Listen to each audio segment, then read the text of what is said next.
สบายดีจ้าทุกคนมินีกะฝนตกเป็นมื้อที่2เนาะ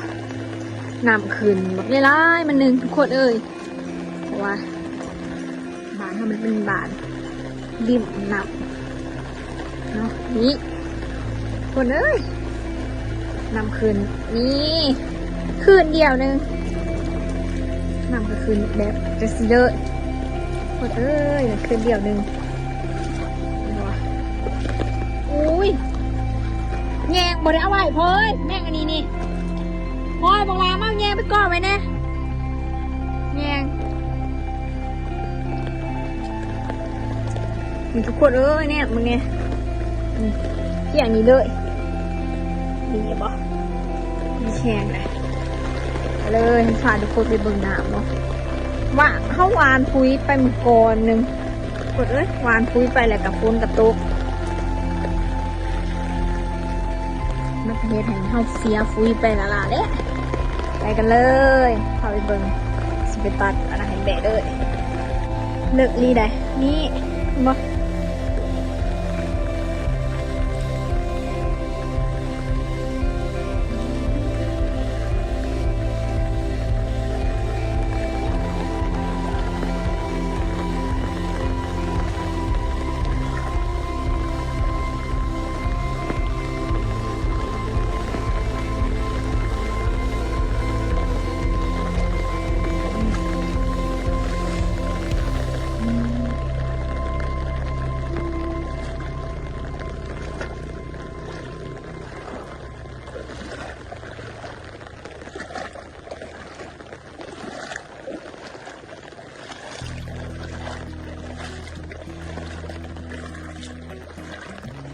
อยู่บนเหือนเฮาค่ะมันต่ำเนาะเห็นบอกคือเฮายางมาไหนมันก็เริ่มยังเห็นโตใหญ่ต้นคันหน้าอยู่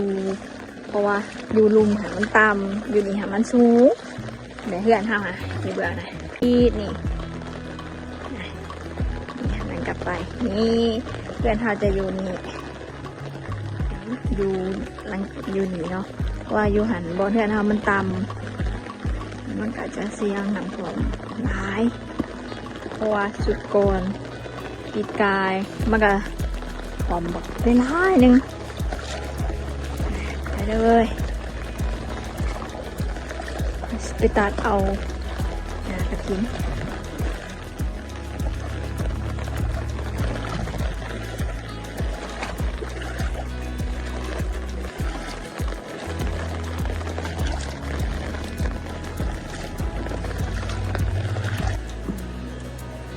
เดือนแล้วมองแบะอยู่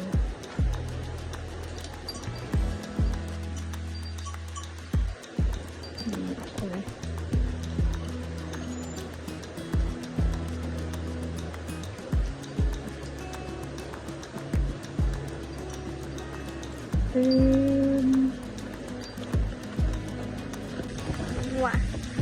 วเขาก็เอาเขามาเอาตะกี้เขาไปปลูกไว้ปุ๊บดูดอกทุกคนเลยตอนเขาเข้ามาแล้วมันไก่ถ้าเขาเวลาหนักมากเลยเขามองมันว่าหัวหนาวหม้อหัวหนาว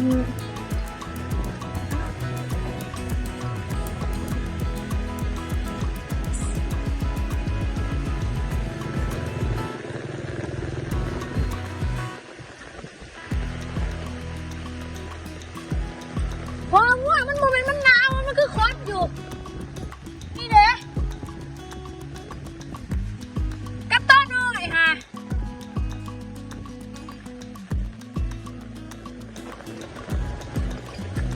พาทุกคนไปหน่อยเบิ่งน้ำไปกันเลย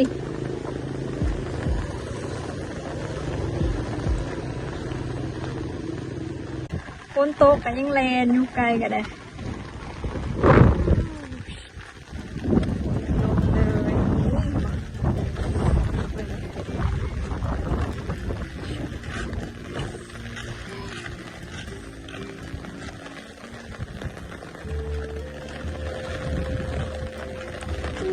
อะไรตายมึงเนี่ยทุกค ตรเนี่ยฝนกับปล่อยแบะ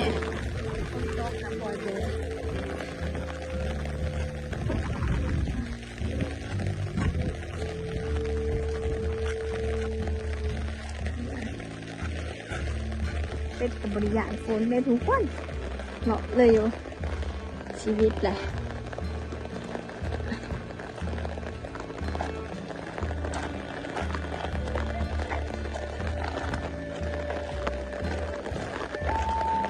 แดกกับบริยานฝน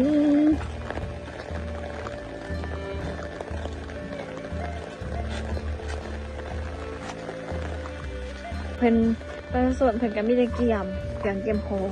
เพราะว่าเดี๋ยวนี้หันขั้นถ่วมเลยกระถ่วมอลีโลถ่วมอลีโลนะแต่ว่าสมัยก่อนหันมันแห้งคนต้องแห้งอยู่แต่ว่ามันก็ไม่ได้ถ่วมเลย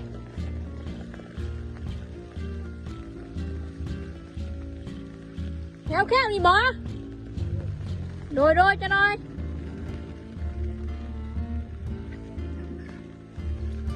เชื่อสิเอาไปกันเลยทุกคนแต่เอาหมอออกมากินยาก่อนบ๊ายบายยกเก็บที่ไหนเนี่ย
กัน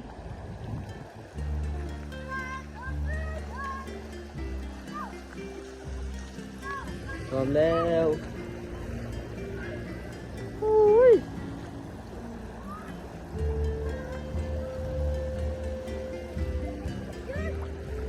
ราคา27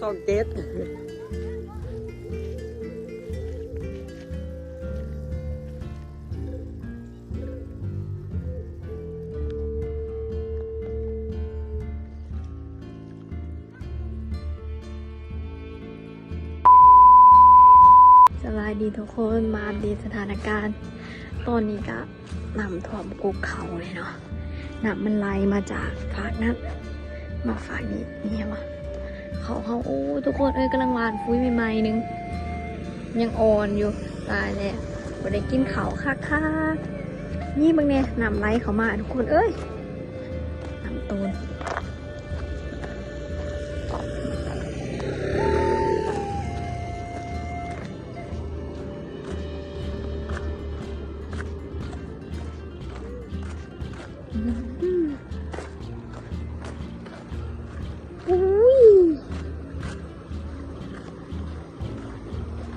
นี่นะมีทุกคนมึงเนี่ยถามมันไล่แบบว่ามันจนบกผ่านโถเลยมันจนโตนเอาใช่ปะโหแหกเลยทุกคนนี่ค่ะเสียสลาไม่ฝากนะทั้งตอนนี้แดดเริ่มออกเลยเนาะมีแต่เขาภาวนาให้มันแจกในนี้เลยแดดออกแห้งๆมันอาจจะบุกไหวนะแต่ว่าเพราะว่าได้ยินบางคนกับว่ามีพายุเขามาอีกเพิ่มเนาะนั่นข้าเจ้ากำลังใส่หม้อ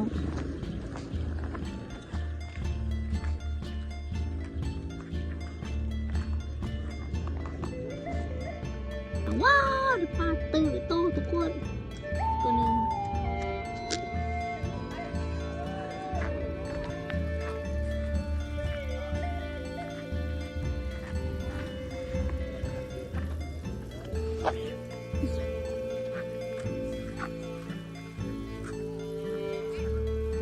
โอ้ยเรากำลังได้ตัวหนึ่งให้ไปเลาะหน้าบอ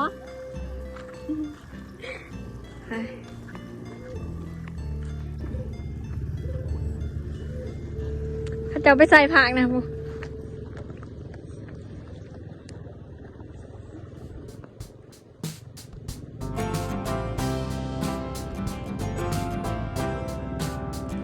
หอมแดดเด้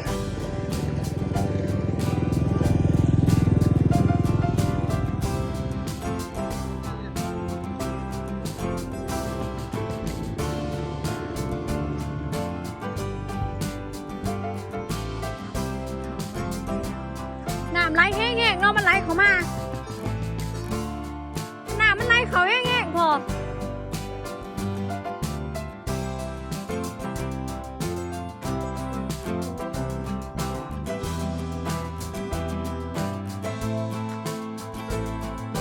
นี่มาเอาเอง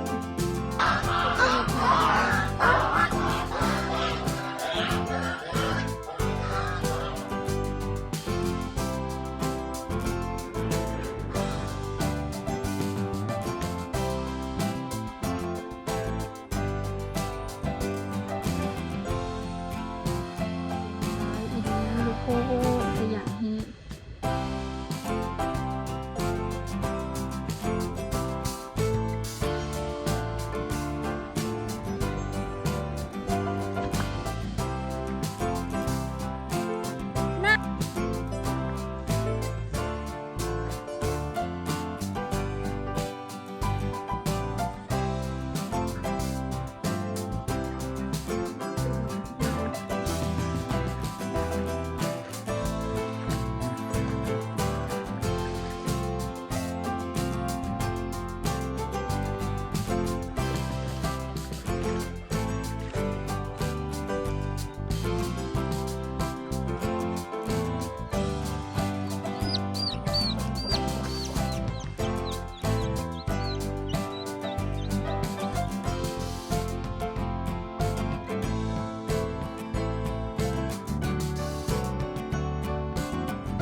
พามาเล่นทะเลเขาเองทะเลแล้ว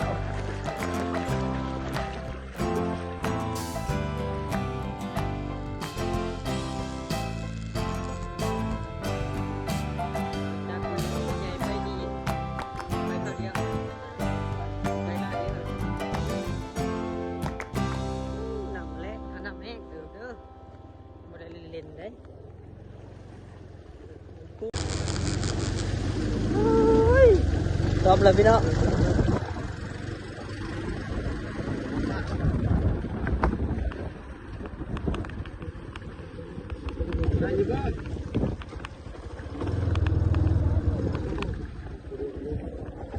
เห็นโดนไหนนี่หรือว่าเรียบร้อยเลยเรื่องอยู่เลยเดี๋ยวเข้าเลย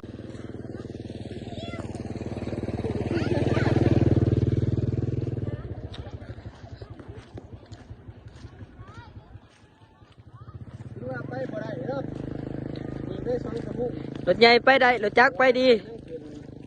เรื่อยๆอยู่อันนี้ก็แม่นซอกเก็ตบ่นี่บ่ แม่นแม่น ข้าวอะไรนี่บ่